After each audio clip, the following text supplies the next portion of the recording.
Today at the shop, we are going over the budget Nissan Frontier long travel suspension kit. And that's more commonly referred to as a Titan suspension swap. The reason why I'm calling it a budget swap is because I'm gonna go over how to do this without involving any aftermarket companies. And that's gonna save you a lot of money.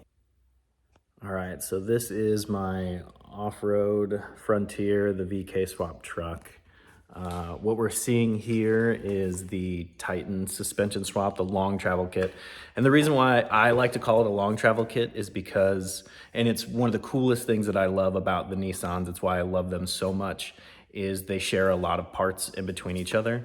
And everyone calls it a Titan swap because all of these parts are from a Nissan Titan. But you won't know that unless you are familiar with the vehicle from the get-go. So that's why I'm calling it a long travel kit, because these suspension arms, this suspension arm here, this suspension arm here, the inner and outer tie rod, this is all from a Nissan Titan. So again, we're on the Frontier, but that's why I call it a long travel kit, because there's not like a way that you can do this on a Tacoma. You can't just pull the parts off of the Tundra and slap them on a Tacoma. That's not how it works. So this is just what I think is just so cool about this truck, is that you can do this swap to add these arms on it for a fraction of what you would have to spend in the real world at an aftermarket company to get what they would call a long travel setup. So I've got the coilover and I've got the bump stop out right now, just so we can get an idea of our travel numbers. And right now we're around a 10-inch. Let me, you can just see it drop, so that way we're all under the same. So free and clear. From top to bottom, you see about a good 10 inches of travel, and the CV continues to be able to turn without binding. And that's good. Like, just, that's kind of like one of the main things that you want to see, is to not get any kind of binding whenever you go up or down. And I said that we had 10 inches of travel right there from top to bottom, but that's not what we get whenever we add our bump stop and then we spec our coilover shock for this situation. You're gonna end up with quite a bit less, but each one's gonna be a little bit different for what you decide. But we'll go over every single part, just so I know that you know how cheap you can do this, because there are some people that are in the space that are saying, like, you can't run a stock Titan upper control arm. And I'm at full travel right now. I'm at full droop and I don't have any contact. That's the same on both sides. And then with my bump stop in and my coilover in, then we're sitting in a good, safe, happy zone that we're not getting contact on parts when we're at full droop, or we're stuffing the tire in. We're not gonna hit the fender well because of the bump stop. So everything, shop helper today. So everything as far as like the actual travel goes, once this is done, as I described, is going to be healthy and happy. And you're not going to get like things contacting or breaking or binding. This is going to be a really good setup as far as like being able to get your alignment done as well. You'll be able to do that. I've had great tire tread wear, great suspension cycling. So I just want to make that clear, because there's a lot of people that I've seen in the space that are like, ooh, once you go Titan suspension swap, you have to go with an upper control arm that's aftermarket, and that immediately balloons your budget up by like $600, $700, $800 or more. And it's not good, like, right? So, and there's people that are like, well, what if you're taking this off-road and you're beating the shit out of it? Can it break? Like, yeah, everything can break out there. So just because you upgrade your upper control arm doesn't mean that your suspension in its entirety is going to be perfect anymore. So just be aware of that. The things that are going to control how much travel and usable travel you get, the next item in this system is going to be the upper control arm. So I don't want you to think that that is lost on me. I know that once you take a good upper control arm, combine it with a good set of coilovers, get a good bump stop in there, you can see a little bit more travel than what I'm describing to you today. We're talking about specific budget parts that get you on the road. And if you do have a breakage, you can walk right into any parts store, AutoZone, O'Reilly, you name it, and you can buy a replacement piece, get yourself back on the road and back on the trail. Yes, I know.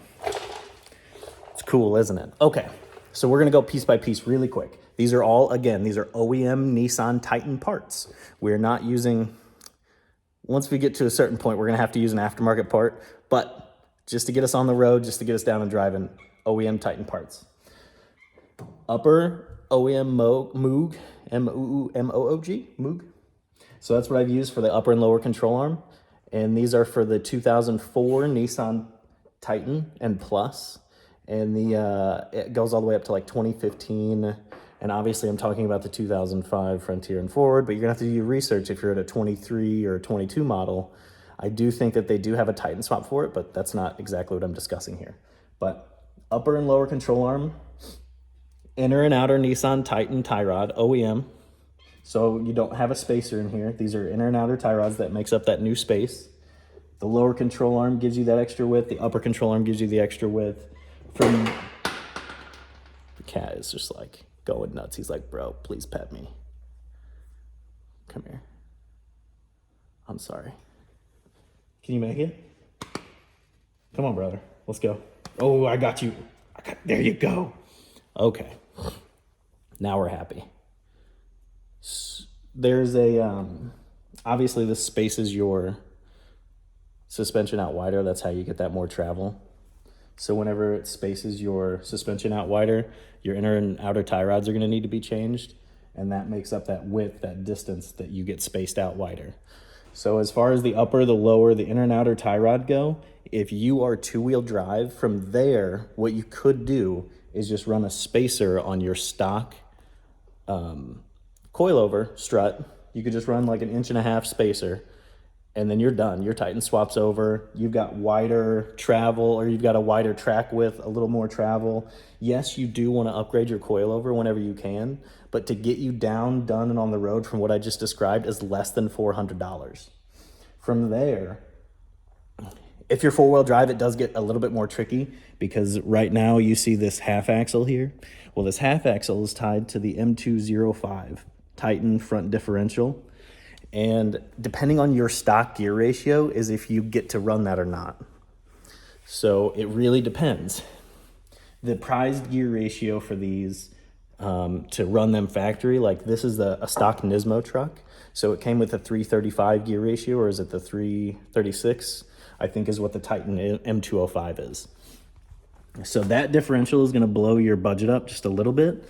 But the half axles, if you're to keep your Nissan R180 front differential and you buy specific axles that extend your width so you can run the Titan swap, you're spending close to like $600-700 in some cases.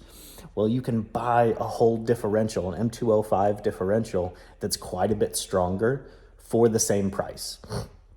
So if you're looking at the upper and lower control arms, inner and outer tie rods for around $500, for another $500 to $700-ish, you're going to have your M205 front differential, which is much stronger. And you're also going to have that half axles that you can buy at any parts store, O'Reilly's, Amazon, even, it doesn't matter. You can buy all this stuff at any parts store, so that way you don't have downtime anymore. And I don't want to talk shit on the R180 axles and the R180s, but like, I think keeping it is silly whenever you're looking at trying to upgrade your suspension travel. It's a no-brainer upgrade. So from there, what we're going to look at is the brake lines and then the ABS line. The ABS line is lucky enough to have enough travel that if you just throw some zip ties on it and give it a little bit more room to breathe, you're going to be able to be fine. Just tightening it down and making sure that it's snug, but it'll have enough travel.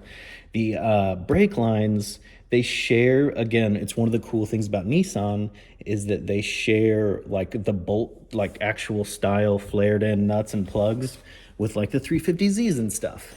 So you can jump on eBay and get a 19-inch line if you're kind of stock-ish travel, but you can get around a 19-inch line on eBay for like $20. Now there's a lot of other companies out there that'll sell you stuff for like $70-80 just for like lines like this. And that's fine, you can use them if you want, but you don't actually need them. So what we're talking about here for like price of all of this stuff is around, if you're four-wheel drive, is around $1,000. And that's everything all said and done. That's you putting it on, that's going to get the alignment done. Let's probably blow that up to about $1,200-1,300 after alignment. But There'll be people that say that you can't run a spacer and a stock coilover, and you can. There's nothing wrong with it. And there's people that say that you can't run a stock upper control arm, and you definitely can. How many Titans are sold that are out there driving every day that run this setup, and they're just fine? So I just wanted to take the time to really go over this system as a whole and in depth, so you know what you're getting into, and so you know that you don't have to spend the $3 or $4 or $5 grand, because a lot of guys do. Man, I have seen guys on LongTravel kits spend $40,000 and not even blink an eye on just their front end. So if you want to get out on the trail, if you want to have a good time for cheap, this is how you can do it. And you can buy parts anywhere that you need them to replace whatever breaks. I think that's it. I know it was long-winded. I just wanted to really cover what is important. Yeah, I just wanted to go over what is important with this setup to get you out and get you on the trail for cheap. Yep, there's a ton of coilovers, there's a ton of upper control arms that you can look into that will complement the system once you have it up and running, that you can change those parts out within an afternoon. So get you up and running for around $1,000.